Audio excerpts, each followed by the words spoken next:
Smoke without fire. It was an ordinary day. Except for the thaw and muddy roads. Having stopped at the gas station, I bought a washing machine, immediately opened the hood to fill it and stared stupidly at the battery. A bun. Pieces of bread and bread lay in neat rows on the battery, surrounded by crumbs. Squirrel, squirrel, the first thing that came to mind. Although, what does a squirrel have to do with it, in the city limits, and why a squirrel? These are not nuts in a hollow. Rat. I like the second option less. A car with a bunch of different electronics, dozens of meters of harnesses and cables, does not like it very much when they are gnawed by a rat. And judging by the size of the pieces, it's not a mouse, the size of the pieces is just the mouse. About 10 years ago I had an experience of fighting with a rat under the hood. Washing the engine with kerosene, washing the bottom from below, and my loud mats did not help.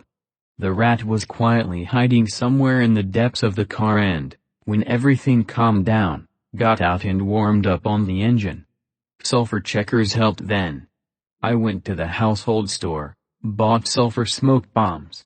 Arriving in the yard, I put the checkers under the car, lit it. I look, they smell a little. Well, I went home, but it wasn't there. Apparently, I did not read, or rather, I did not read the instructions for what volume of checkers it is. I bought a bigger one, and one of these checkers could probably strangle the house. And I put 3 checkers under the car. I left, the checkers got hot and a suffocating transparent smoke poured out from under the car. The first call from an unfamiliar number came 10 minutes later. Your car is on fire, get out soon. Thank you, don't worry, it's checkers. What? Checkers, sulfur checkers, I'm chasing a rat. After 8 minutes, another call, the car is on fire. After the third call, I went outside, took a piece of paper from the windshield, is my car bothering you? With my phone number, and went home again. Meanwhile, the checkers have already started to give soot.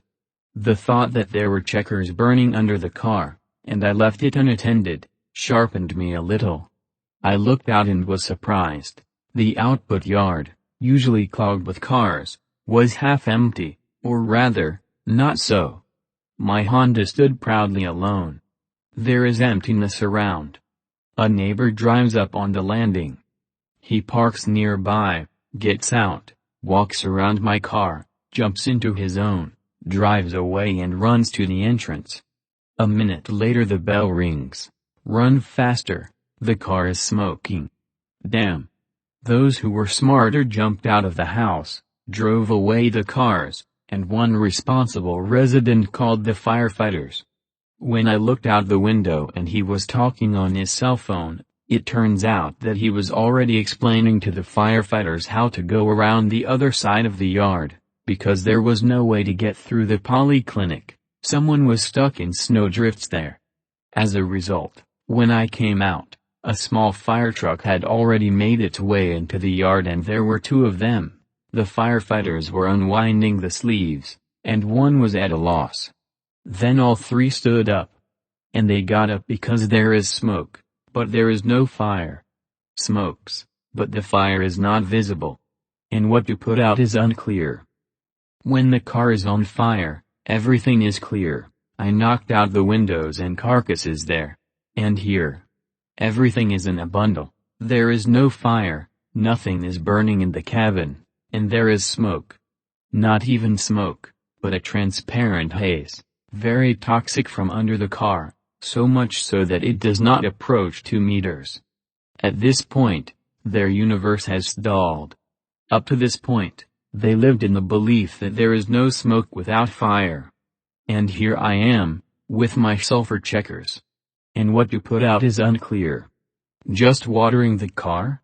At this point, they were fixated. I'm also standing, I think. Now they will issue a fine for a false call, even though it wasn't me who called, but the dick knows how things will turn out.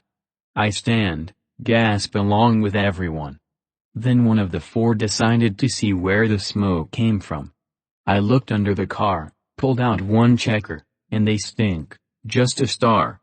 Do not approach the car. He threw it on the snow, people jumped back, fools, decided that it could explode, as if no one had seen such bullshit. I also jumped back just in case. Firefighters began to call the dispatcher that they say such bullshit, we don't know what to do, it seems there is a fire, but there is nothing to extinguish. One said, well, let's wait until it lights up and then put it out. Genius. Then they kicked the checker with their feet, it hisses, stinks, so much so that people suffocate like they inhaled ammonia. In general, we decided that someone's stupid joke, collected hoses and went. And I slowly went home, few people will call the police yet. Our people are damn active. And the rat. Apparently, she dumped. Rats don't like noisy society and when it smells strongly of sulfur,